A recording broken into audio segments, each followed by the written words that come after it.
Back to our channel.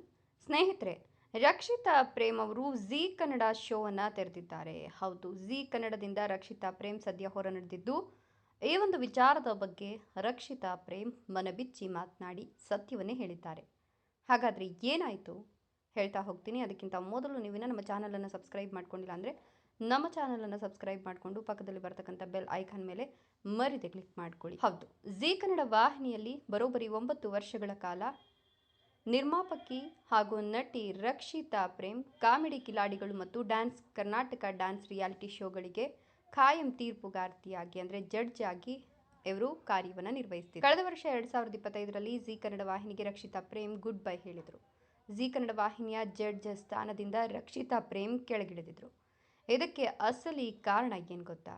2025ರ October ತಿಂಗಳಲ್ಲಿ ನಿರ್ದಿಷ್ಟ ಕಾರ್ಯಕ್ರಮದಲ್ಲಿ ನನ್ನನ್ನು ನಿರೀಕ್ಷಿಸುತ್ತಿದ್ದೀರಿ, ಆದರೆ ಕಳೆದ 9 ವರ್ಷಗಳಿಂದ ಕೆಲಸ ಮಾಡಿದ್ದ ಚಾನಲ್ನಲ್ಲಿ ನಾನೀಗ ಇಲ್ಲ. ಜೀವನದಲ್ಲಿ ದೊಡ್ಡ ಬದಲಾವಣೆ ಬೇಕಾಗಿದೆ. ಕಂಫರ್ಟ್ ಝೋನ್ನಿಂದ ನಾನು ಹೊರಬರಬೇಕು ಅಂತ ರಕ್ಷಿತಾ ಪ್ರೇಮ್ ಇನ್ಸ್ಟಾಗ್ರಾಮ್ನಲ್ಲಿ ಸ್ಟೋರಿಯಲ್ಲಿ ಬರ್ಕೊಂಡಿದ್ರು.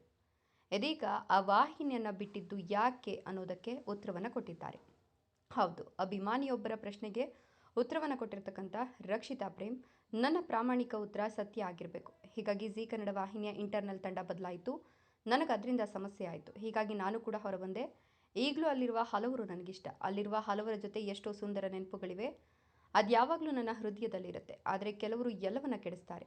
ನಾನು ಏನು ಮಾಡಲು ಆಗೋದಿಲ್ಲ. ನಾನು ಮೂವ್ ಆನ್ ಆಗಿದ್ದೇನೆ, ಅವರು ಮೂವ್ ಆನ್ ಆಗಿದ್ದಾರೆ ಅಂತ ಭಾವಿಸಿದ್ದೇನೆ ಅಂತ ರಕ್ಷಿತಾ ಹೇಳ್ಕೊಂಡಿದ್ದಾರೆ.